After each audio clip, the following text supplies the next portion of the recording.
हाँ, मैं जानता हूँ तुम बहुत परेशान रहते हो कि तुमने बहुत मेहनत करी, इंजीनियरिंग करी, डॉक्टर बने और बहुत मेहनत से पढ़ाई करके सालों बाद अब नौकरी लगी है। लेकिन तुमसे ज़्यादा भी बच्चे कमा रहे हैं, 18-20 साल के लड़के लड़कियाँ तुमसे ज़्यादा कमा रहे हैं और इतनी मेहनत भी नहीं करी उन्होंने, कोई पढ़ाई लिखाई नहीं करी, बल्कि स्कूल कॉलेज छोड़ के, जॉब छोड़ के कमा रहे हैं। लेकिन इसमें कोई सज़ा नहीं मिल रही तुम्हें या उनको कोई फ़ायदा नहीं हो रहा। गलती किसी की भी नहीं है। ज़माना ही ऐसा है। अब जब ज़माना टट्टी मांग रहा है, टट्टी चाह रहा है, तो टट्टी किसी ना किसी को देनी पड़ेगी। अब चाहे फिर आप वो गाली गलौज करके लोग पैसा कमा रहे हैं, चाहे नाले का पानी पी रहे हैं, चाहे अपना शरीर दिखा रहे हैं, चाहे दंगे फसाद कर रहे हैं या जो भी कर रहे हैं। और टट्टी मैं अटेंशन को कह रहा हूँ। आज जब ज़माना अटेंशन का भूखा है, तो जो उसको वो देगा वो ही पैसा कमाएगा। अब इसका मतलब ये नहीं है कि तुम्हारी जो पढ़ाई है वो वेस्ट हो चुकी है, तुम भी वही कर सकते हो।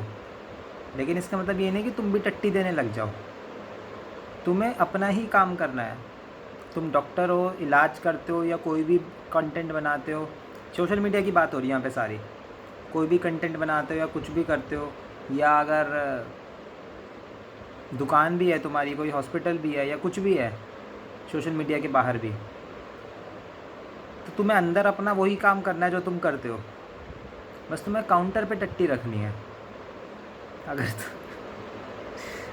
अगर तुम मिठाई बनाते हो, ठीक है, या किसी का इलाज करते हो या लॉयर हो या जो भी हो, तुम्हें काम वही करना है। बस काउंटर पे वो रखना है जो आजकल लोग चाहते हैं। तुम्हें अटेंशन लेनी है कैसे भी करके, ठीक है। तो इसमें नुकसान नहीं है किसी का, ना फ़ायदा है। बस वो लोग डायरेक्ट वही कर रहे हैं, तुम इनडायरेक्ट कर लो। एडवर्टीज़मेंट ही तो है। वो एडवर्टीज़मेंट को ही प्रोडक्ट बना के बेच रहे हैं। जिस चीज़ से लोगों का ध्यान खींचा जाता है, वो उसी को प्रोडक्ट बना के बेच रहे हैं। तो वो सरफेस पे ही रहेंगे। जैसे ही उनके ऐड ख़त्म, वो ख़त्म, समझ रहे हो। लेकिन तुम ऐड करो और तुम्हारा एक प्रोडक्ट भी होना चाहिए जो तुमने पढ़ाई करी, तो तुम्हें फ़ायदा ही है।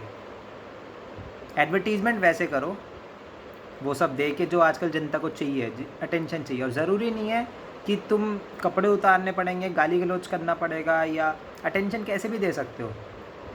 कुछ ऐसे एकदम से वो सेटिस्फाइंग वीडियोस जो आती है, या कुछ एकदम से एडिटिंग, मतलब हुक तुम सीख सकते हो। हुक एक साइंस है कि कैसे जनता को हुक करना है, कैसे उनका ध्यान खींचना है। अपने स्तर पे रह के भी कर सकते हो, नीचे उतरने की ज़रूरत नहीं है। लेकिन मेन पॉइंट ये है कि ज़माना जो चाहता है वो तुम्हें देना ही पड़ेगा अल्टीमेटली। और जिनसे तुम जल रहे हो उनके पास सिर्फ ऐड ही ऐड है और कोई प्रोडक्ट नहीं है। ऐड ख़त्म, प्रोडक्ट ख़त्म। जो तुमने पढ़ाई करी है, जिसका तुम्हें अफसोस है, जो तुमने टाइम वेस्ट करा है, जिसका अफसोस है, वो प्रोडक्ट के लिए पढ़ाई करी है तुमने। तुम्हारे पास अब अपना भी कुछ है बिना ऐड के, एक प्रोडक्ट भी है। अब उसी प्रोडक्ट की ऐड भी कर दो तो इन लोगों से बहुत ऊपर उठ जाओगे तुम। और इस बात को हमेशा समझना कि ज़माने के साथ ही चलना पड़ता है। तो तुम अभी पीछे हो इसलिए ज़माने को दोष दे रहे हो या उन लोगों को दोष दे रहे हो। मतलब ज़माना गलत है, लेकिन दोष मत दो, उसके साथ चलो। और नीचे गिरने की ज़रूरत नहीं है। अपना स्तर बनाए रखो, अपने वैल्यूज़ बनाए रखो, मॉरल बनाए रखो, और उसी के साथ भी चल सकते हो ज़माने के साथ। गिरने की ज़रूरत नहीं है।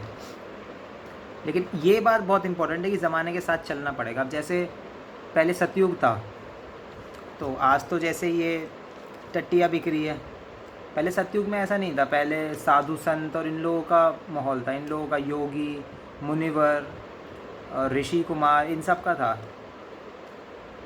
तो जब रावण को भी सीता को किडनैप करना पड़ा, तो वो भी उसी भेष में आया जो आजकल चल रहा है, समझ रहे हो। तो रावण ने ऐसी कोई शिकायत नहीं करी कि भाई मैं तो राक्षस हूँ, लेकिन आजकल तो योगियों का, मुनिवर का, ऋषियों की चलन चला है, उनकी बोली चल रही है, उनकी लोग बात मानते हैं। उसने क्या किया, एक ऐड करी, अपना भेष बदला और जो उसको काम करना था वो कर लिया। अब तुम्हें लड़की नहीं किडनैप करनी, तुम्हें जो अपना काम करना है वो उसको ऐड बना दो, उस काम में करो जो आजकल चल रहा है, ठीक है, लेकिन ज़माने को दोष मत दो कि ऐसा चल रहा है वैसा चल रहा है, तुम उसके साथ चलो अपनी वैल्यूज़ बना के, अपना प्रोडक्ट बनाए रख के। बस ऐड चेंज करते रहो, जो ज़माना चल रहा है वैसे ही चलते रहो, ऊपर ऊपर से प्रोडक्ट तुम्हारा सेम ही रहेगा। ठीक है भैया, राम राम।